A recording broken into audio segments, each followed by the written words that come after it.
السلام عليكم ورحمة الله وبركاته. دمانتين وادي سلام هيا وحانا يدكو سلام يا سلامة إسلامك. السلام عليكم ورحمة الله وبركاته. وواسك دقبلو وها سود واذا رين نبط إيا نلول ميل والبيتو دا دويدا كغسو جنتيهين. دمانتين وحانا يدي الله هاي شير قرية عجلدا إذيكو ماسن نبط إيا نلول وقولي ستي ما شاء الله ويقوليشت وحقيق رب أرنتاش waxaad ku ogaanaysaa nabad iyo nolol inay guuleysatay maanta magaalada Muqdisho waxa isugu soo baxay garoonka ciyaaraha ee garoonka Muqdisho Stadium 65,000 oo qof oo Soomaali ah oo dhalinyaro Soomaaliyeed oo rag iyo dumar leh waxay banaanka ugu soo baxeen si nabad ah oo qurux badan waxay daawanayeen ciyaartii ka socotay garoonka Muqdisho Stadium nabad iyo nolol idaacadaha kama hadasho qiyaali kuma noolo ficil bay wax u qabataa Muqdisho waa markii ugu horeysay tira inta leeg ay banaanka intay u soo baxaan si nabad ah ciyaar socoto u daawadaan guriyahoodana si nabad ah ugu noqdaan waa markii ugu horeysay muddo 30 sano ah ilaahay ka sokow arintaasi waxa hirgeliyay madaxweynaha naga dalka Soomaaliya mudane Maxamed Cabdullaahi Farmaajo oo ah hoggaanka nabad iyo nolol hoggaanka dalka Soomaaliya iyo ciidamadannada quruxda badan ciidamadannada gabar iyo wiil leh ee aan ku faano anoo duqbilowe yaa nabadgelyadaasi sugay sakadhuudhi nooma uusan sugin sambagaf iyo adoomay ka timid wadamada West Africa inooma aysan sugin amnigaas waxa inoo sugay wiilashannada Soomaaliyeed iyo gabdhahanaga Soomaaliyeed ee ciidanka xoogga dalka Soomaaliyeed ka tirsan hadday yihiin booliska hadday yihiin nabad sugidda hadday yihiin militariga hadday yihiin asluubta ciidamada kala duwan ee qarankanaga Soomaaliya aad baan ugu farxay markaan maanta arkay gabdhahanaga yaryaraa wiilashannada yaryaraa ee Soomaaliyeed ee caasimadannada dalka Soomaaliya ku sugnaa oo maanta intay soo baxeen si nabad leh jawi degan ciyaartii ka dhacaysay Muqdisho uga qayb qaatay meeshay ka dhacaysayna waa caasimadii dalka Soomaaliya ee Muqdisho ahayd ee wiil walba iyo gabar walba Soomaaliya iska lahayd weeye cadawgow dhulka gal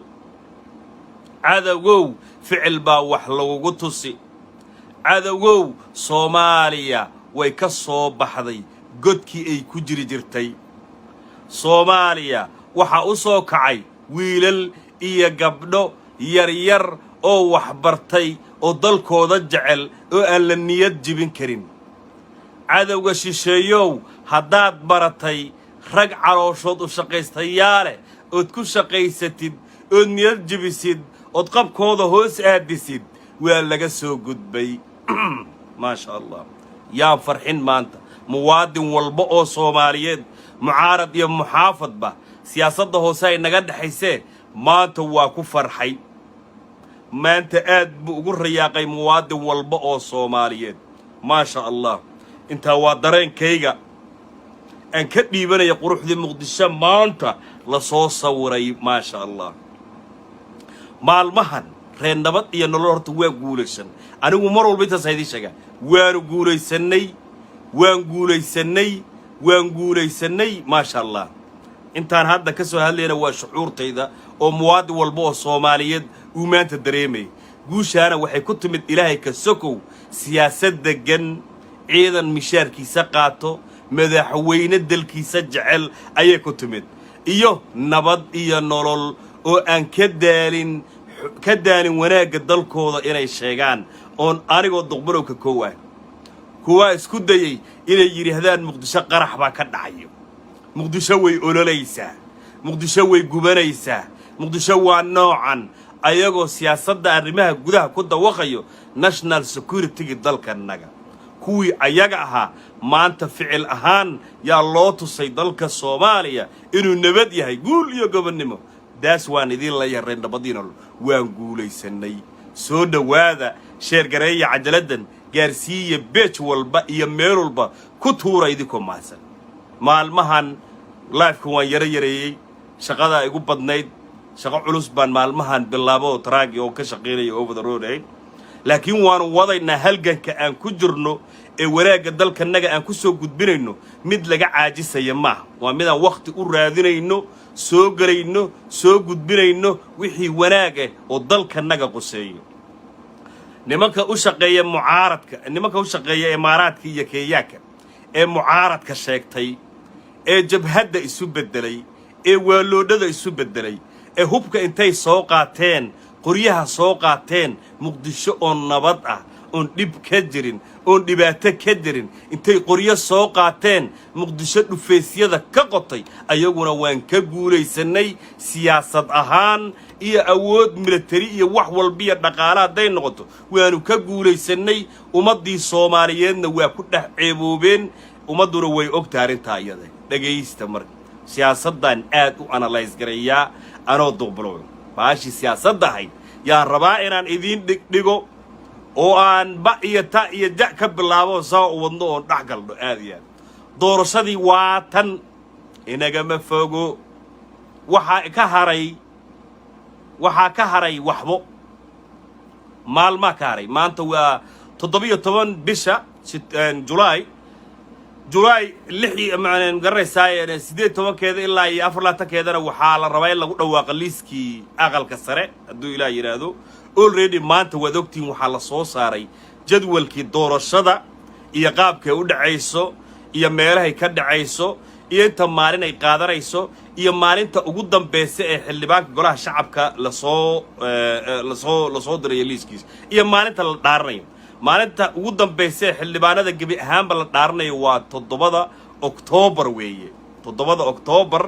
yaa xildhibaanada dhan la dhaaranayo kitaabkii quraanka gacanta loo saaraya insha Allah waxaanu rajaynaynaa inay si wanaagsan oo qurux badan oo ummadda Soomaaliyeed oo dhan ku kalsoonta inay u dhacdo ilaahayna uu ku guuleeyo madaxweynaha aan ugu jecelnahay Afrika iyo adduunyada oo ah madaxweynaha dalkanaga mudane Maxamed Cabdullaahi Farmaajo inuu ilaahay noo soo celiyo ilaahayna uu noo soo celin oo ducadanada la jirto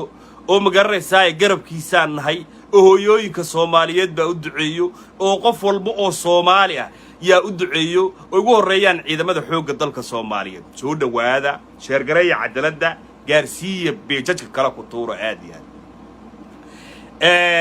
sidaad ogtihiin doorashadii lagu heshiiyay waxa la yiri waa inay ka dhacdaa maamul goboleedyada doorashada waxa ugu muhiimsanna waa xildhibaanada weyn doorashada Soomaaliya ee lagu sheegayo waxa ugu muhiimsan waa xildhibaanada federaalka weeyaan sababtoo xildhibaanada federaalka ayaa waxay dooranayaan madaxweynaha dalka Soomaaliya xildhibaanadaas waxay ansixin doonaan xukuumadda uu soo dhiso madaxweynahaas marka dagaalka doorashada ugu adag siyaasiga ah waa xildhibaanada la soo xulayo iyo qaabka loo soo xulayo heshiiskii siyaasadeed ee la gaaray waxa uu sheegay in ergo 101 gaarayso la isugu keeno ay kursigiiba doortaan oo laba nin ay ku kala saaraan meelaha lagu qabanayana waxa la yiri waa laba magaalo maamul goboleed kastaba laba magaalo ayaa la yiri meesha la yiraahdo Puntland waxa degan qaba illa badan oo Soomaaliyeed oo aad u tira badan baa degan waxay ka dhacaysaa magaalada la yiraahdo Boosaaso iyo magaalada la yiraahdo Garowe ka dhacaysaa hadalkayga aad u dhageyso meeshan kale Jubbaland la yiraahdana waxay ka dhacaysaa magaalada Garbaharey iyo magaalada Kismaayo intaas waan ognahay ku celis uma baahan waxaan rabaa marka siyaasad ahaan inaan anagu wax yar arintaas u antataawan anigu maanta negative gali maayo oo maanta cid karbaashi maayo maanta uma socdo inaan magaranaysaa dad ka naxiyo maanta waxaan u socdaa inaan ka farxiyo reer nabad iyo nolol meel kasta ay joogaan siyaasadda wad arkaysaan cid detailka gudaha galaysa ma jirto laakiin arigu maadaama idinku idin ka mid ahay oo afkiina ku hadlo shacabka afkooda ku hadlo oo siyaasaddan ay qurxiyaan ay qabiilka ah la gadgadiyo ay idin qurxiyaan ay suudkeedii ku xiran anigu suudkan ka dhigayaa wanaag baan reer nabad iyo nolol idii sheegayaa fiicnaan baan idii sheegayaa inaan soo noqon doonana waan idin iftiimin doonaa insha Allah hadduu ilaahay yiraahdo soo dhawaada sheer gareeya gaarsiiya beej walba ku tuura idinkoo maasan aad iyo aad mudane maxamed cabdullaahi farmaajo waxay isugu sheekeynayaan qolyaha calooshood u shaqaystayaasha ee mooryaanta baraha bulshada ah ee qabyaaladu ka soo burqato een xishoonaynin ee iska dhaadhicinaya inay aqliga ugu sareeya ayagu yihiin laakiin marka la daawanayo ama la dhageysanayo cantara baqashtooda iyo macna la'aanta isugu sheekeynayaan iyo shakhsiga Soomaaliga ee qabiilka ku takoorayaan lala yaabayo yaan maanta ka nixinayaa been iyo qiyaali bay isu sheegaan oo waxay la dagaalamayaan xafidullah mudane maxamed cabdullaahi farmaajo oo shacabku jecel yihiin oo kuraastii iyo xildhibaanadii dooran lahaa aan arkayno oo cad yihiin oo maanta anigu kaga nixinayo web kaga siinay soo dhawaada sheergareeya cadaaladda idinkoo mahadsan dhammaantiin meel walbeeto oo dadweynaha kaga sugatiin inta aan programkaasi galin oo aan idii sheegin qaabka aan ku soo noqonayno ee nabad iyo nolol ku soo noqonayso oo madaxweyne maxamed cabdullaahi farmaajo lagu dooran doono inta aan idiin galin baan waxaan rabaa wax yar inaan jigjiga aado meeshii jigjiga ahayd ee Soomaali galbeed inaan wax yar ka hadlo oo ka yiraahdo muddo dhow kama hadlin deegaanka Soomaali galbeed oo Soomaalidu degan tahay ay gumaysiga Itoobiya naga haystaan kama hadlin siyaasadeedana inay qasneed oo wareersanayd muddo dheer anoo duqbilow indhahan kala socday laakiin ma ana analyze gareenin toosna kuma aanayfin laakiin maanta waxaan rabaa inaan wax yar ka hadlo madaxweyne Mustafa Cagdar anigu waayihii la doortay ee xukunka loo dhiibay waan ka soo horjeeday sababta laga soo horjeedana ma ahayn mid shakhsiyan ah oo aniga asaga inoo dhaxay sababta aniga asaga isma aanan gareyn sababta laga soo horjeeday waxay ahayd in muwaadiniinta Soomaaliyeed ee Soomaali galbeed xil ka qabto in mar walba la xiro yaan diidanaa anoo duqbilow sababta 10kii madaxweyne ee barta soo maray axmaaradu oromadu tigreegu waa xirayeen oo kolba midkii qoladii meeshtimaadaba midka Soomaaliga waa xirayeen qadiyada koreen ka dagaalamayay oo lahaa Mustafa yaa sidoo ku qaadan kara boos walaalkii oo Soomaali ah laga qabtay oo la xiro xabsi la geeyay soo asagana ku qaadanaa bariina asana meel la xiro doonaya qadiyad noocaas oo anigu aaminsanaa yaan maalmihii ugu horeysay uga soo horjeeday laakiin de labadii sane ugu dambeysay soo wax u waday anigu waan la dhacsanaa si wacan oo Soomaalinimo ku dheehan tahay oo dadkii deegaanka deganaa la isku jecleysiyay iyo wax ku waday waana ku taageeray welina waan ku taageersanahay sida quruxda badan ee wax u wado Mustafa waxa weeye waa muwaadin Soomaali ah Soomaalinimadana ay ku weyntahay aniguna intaan hadda ka arkay ee wanaagiisii finance ka arkayna dhaliil uma hayo waxaan rabaa arinta hadda soo kordhay ee Itoobiya ka kacsan iyo magaraysaa deegaanka nuxnuxda ka socoto inaan wax yar cadeeno Mustafa Cagdar waa madaxweynaha xaqa ah ee Soomaali galbeed xaruntiisana ay tahay jigjigo Tigreena waa cadow TPLF waa cadow shalayto kuwa onolifta ah iyo Soomaalida barta degan waxaad ka eed sheeganayseen oo jeeloogaadeen idin sameeyay waa TPLF iyo gabro iyo Tigreega weeye xukuumaddiisa waxa gabdhihiina naasaha ka dariyay Tigreebe ahaayeen waxa raggiini iyo cuqaashiini leynayay Tigreebe ahaayeen Tigree argagixisanimadoodii meel walba laga dareemay gacan bir ah baa la isaga qabtay Tigree Itoobiya xukunkeedii waa laga faramaroojiyay banaanka loo saaray banaanka ayaa loo saaray maanta dad Soomaali ah oo deegaanka degan oo Soomaali ah oo deegaanka degan oo isugu jiro cuqaal iyo waxgarad iyo aqoon-yahano isugu jiraan in maanta TPLF iyo Tigree oo ognahay dhibkay u geysteen shacabka Soomaaliyeed ee Soomaali galbeed degan dhibkay u geysteen aanu ognahay in maanta rag aan ogahay idaacadaha ka daawaday oo qaarkood jabhadda sheegan jiray inay maanta TPLF hadal jilicsan ku soo dhaweeyaan anoo duqbilow waan cambaareerayaa na khaldi maysaan baanu leenahay haddaanu Soomaalinahay na wareerin maysaan baanu leenahay haddaanu Soomaalinahay noo jeclaan maysaan maalin bagaal baan idin leenahay haddaanu Soomaalinahay shalay idinkaa inoo soo bandhigaya gabdha naasaha laga jaray rag ma garanaysaaye qoorta laga gooynayo rag ma garanaysaaye suxul loo dilayo oo TPLF iyo Tigray iyo Nyahandig baa dishay inagu ornayo yaad noo soo bandhigteen inaad maanta markuu ilaahay idinka dulqaaday cadawgii ilaahay idinka dulqaaday TPLF duur ka geliyay xukunkiina gacantooda ilaahay ka bixiyay inaad maanta TPLF oo jabhad ah aad maanta u riyaaqdaan iyo Tigray oo maanta carab jilicsan ku soo dhaweysaan oo luuqadiina la garan waayo shemo yu baan idin leeyahay Mustafa Cagdar uu ku saxan yahay inuu la dagaalamo argagixisada TPLF annagoo Soomaali ah oo codkii Soomaaliyeed ku hadleen oo codkanaga uu dheer yahay yaa waxaan ku garb istaagayaa wiilka yar ee Soomaaliyeed inuu la dagaalamo waliba ciidan 100,000 oo Soomaali gaarayso inuu u diro oo ay ka argoostaan Tigreega oo goboladooda intuu gooyo oo siday gabdhahanagii iyo dadkanagii u galeen u xasuuqayeen u bahdilayeen in wiilashanada Soomaaliyeed intay baxaan ay barta tagaan dagaalka ka qayb qaataan oo doga soo argooyaan anigu waa garab taaganay duqbilow Mustafa waxaan leeyahay cadawgaaga u noolow kuwa hadalka luuqada jilicsan ku hadlay ognahay shalay duurka ku jiray ee laha TPLF iyo magaraysaa xaaladda inoogu dhaanteynay inaad maanta TPLF magaraysaa hoos fiirsan wariya rag iska dhiga TPLF waa kuwa abtiyaashan dilay waa kuwa adeeradan dilay waa kuwa gabdhahanaga kufsan jiray waa kuwa joolagaadeen noo sameeyay waana si cad oo hadalkanaga uu faseex yahay aan wiilka yarka Soomaaliyeed ku garab istaagnaa weey doorasho way ka dhacaysaa Mustafa waad la tartamaysaan si wanaagsan oo qurux badan baa cod la idinku dhigi wiilkii u qalbaa markaa ku soo bixi inaad hadda dacwo u tagtaan oo Tigreega u orodaan Tigreega isku cadawga Soomaaliya shalay oo dorodaan Tigreega u orodaan oo maanta game kale iyo ciyaar kale axmaar wata axmaar awood leeda waam dalka maanta in Oromo haystee Mustafa maanta inta yare dhaqdhaqaaqa uu sameeyay ee laga gabanaya ee sidii hore rag hore aan ahayn waad u quuri laadii qabiil buu nacab yahay reer Cabdillah ku ka nacab yahay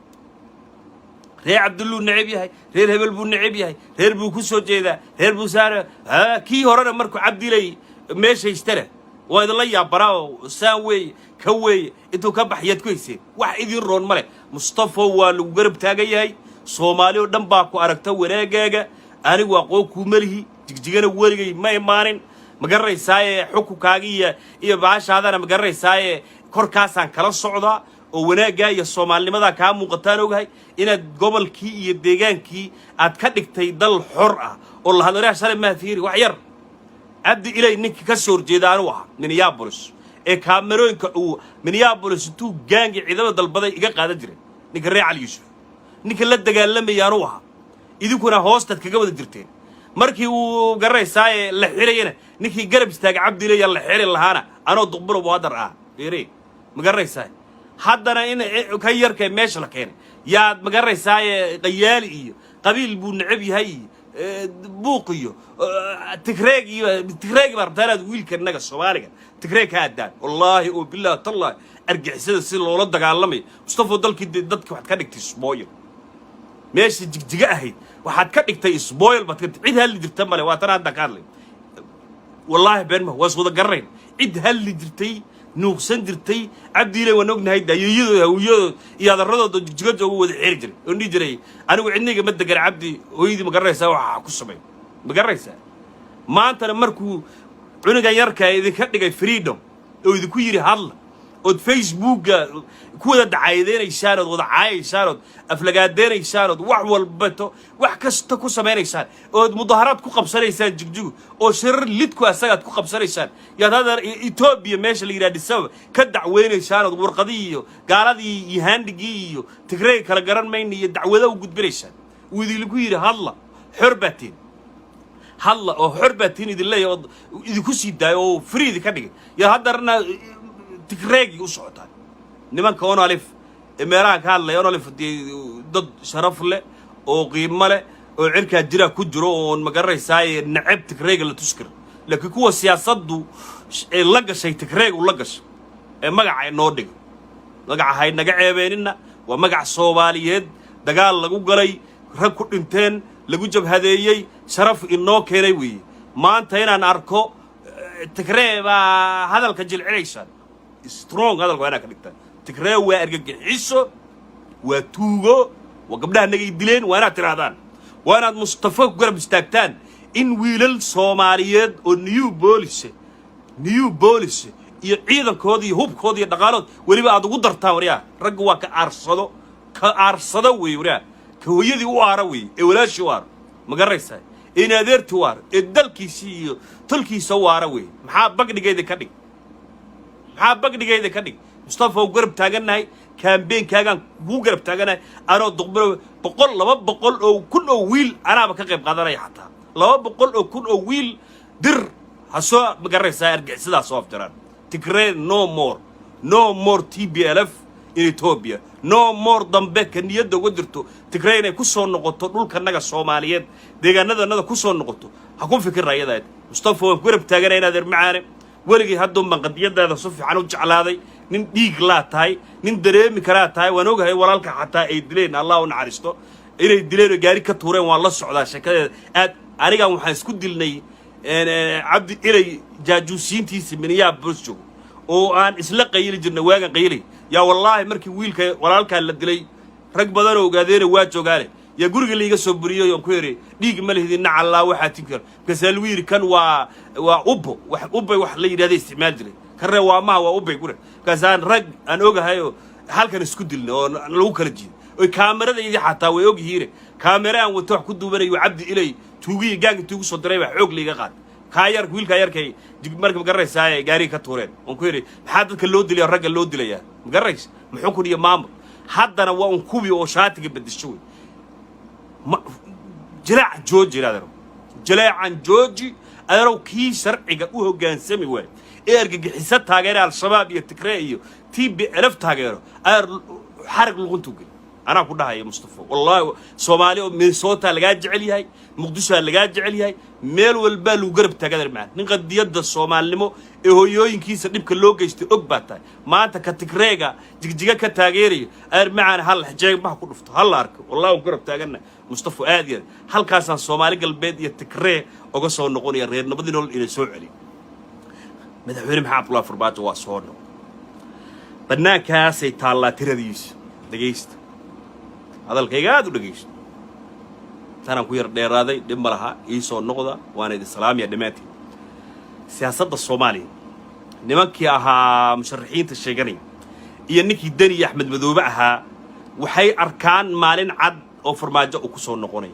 وحي أركان صندوق عد أو فرماجة وقدرته إلا يبقول يسقاشن عد بأركان صوبته صومالية أو ديجان اللي قد جعلي هاي بأركان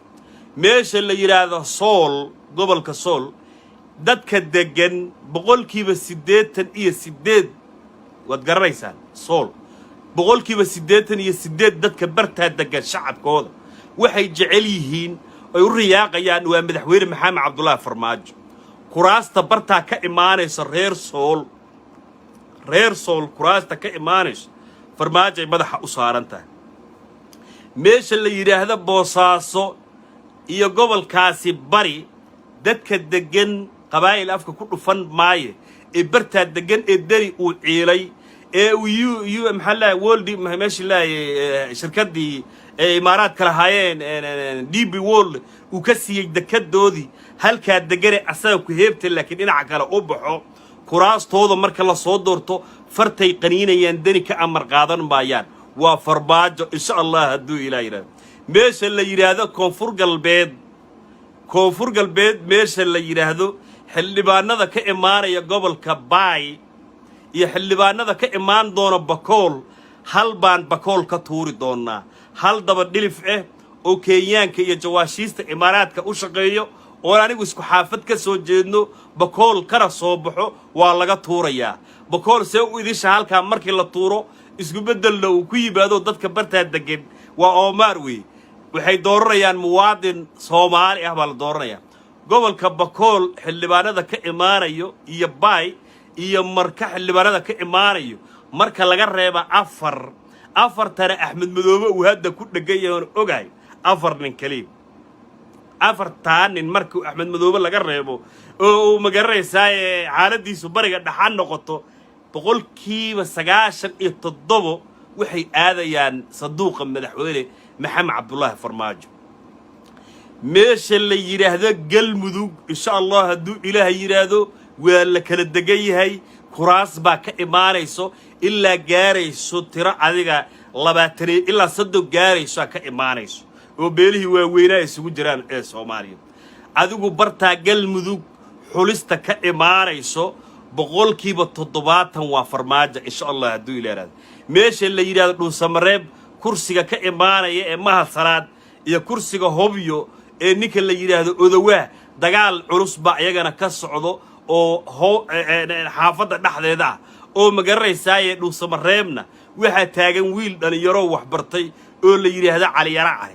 meesha la oranayay hobyara waxa joogo wiil la yiraahdo cabdiraxmaan al-cadaala oo aan la karin yaa saaw cadcad waxa ina garab mari doono waa Axmed Madoobe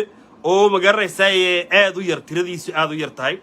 iyo meesha la yiraahdo Garowe oo ayadana tiradeeda yar tahay goldogobna waa dhinaca kale xabad markii laga reebo hadalkiigaadu dhageysto goldogob markii xabad laga reebo xabada kale waxa weeye anagayna soo aadaysaa iyo meesha aqalka sharab waa dawaqdeen baan u maleynaya waxa jeceshiin bahashiyo cadcad oo qabiilkeen sidiisu sheegay laakiin qabiilku waa yar ceeb inaan si guud wax idin ku dhigo xaqiiqda dhabta waxa ina garab mari doono waxa weeye Axmed Madoobe kuraasta oo Kismaayo ku hayo oo 20 iyo dhowr kaliya gaarayso waxa ina garab marayo 22 11 laga tuuray oo dari gacanta ku hayo 8 ama 9 noqon doonaan marka la isku daro 20ka Axmed Madoobe iyo 11 la 13 dari ah isku dar waxa ina garab maraya 30 iyo dhowr kursi baa dhinaca ah saa inoo mari doono oo Axmed Madoobe dari ku hayaan meesha la yiraahdo Jowhar 31 isku dardaro macal banaadir inta ka imaanayso oo gacanta inoo weysa walaashay qadiijo maxamed diiriye waa dhinaca annaga xaga waxba ka heli maayaan meesha la yiraahdo Jowhar يا حسن ninka la yiraahdo Xasan Sheekh Maxamuud iyo Sheekh Shariif iyo meesha la yiraahdo Galmudug yaa 8 isku dardarkooda labada nin 8 bay dhinac inoo dhaafin doonaan Axmed Madoobe iyo Dani oo 33 ilaa iyo 34 iyo 8 Sheekh Shariif iyo Xasan Sheekh Maxamuud oo isku jiro labada kale oo ogeyn oo hadda ka soo hadla dhuusamareeb iyo hobyo inta kale say wadashay iyo magaranaysaa nimankan waqooyiga waanu breejanahay whatever ay tahay waa afar bay haystaan gudiga annaguna afar baan haysanaa tirada guudna waa 40 iyo dhowr weeyaan isku darteedana u maleeyaa konton inaysan gaareenin waa dhaxdan oo kala dhufanaysa mahad guuleed oo dhowr iyo 20 dhabarka ku wato yaayna soo aadi doono nabad iyo nolol kaadiriinta ugu waaweyn adigu isku darkooda nimanka xisaabta marka waa 329 xubnood weey ragga madaxweynaha dooran doono 34 Axmed Madoobe iyo Dani ay madaxa ku dhagayeen iyo 8 Sheekh Shariif iyo ninka la yiraahdo Xasan Cali Kheyre waxaan u maleynayaa 7 weeye meeshiisa adigu 4 ka tuur 3 buu la tagi doonaa adigu tira aan gaaraynin 60 yaa mucaaradkii iyo maamul goboleedyadii kale oo dhan gacanta ku haystaan marka 330 iyo 329 adigu waxaad ka dartaa 67 xubnood oo nimankii musharaxiinta sheeganayeen iyo Axmed Madoobe iyo Dani ay xoog ku heleen iyo qarracdi iyo hubkee la soo baxeen waa 60 iyo taakali waa 67 haddana uma midaysna oo dhageysto oo rag u midaysan ma waa rag ayagii dhanba wada musharaxiina wada taagan ninka la yiraahdo Dani Nairobi buu ku sugan yahay oo hawshaasay magaranaysaa baashka jirta lacagna dalka lama soo laakiin 67daas xubnood oo 329 laga goyn doono yay musharaxiintii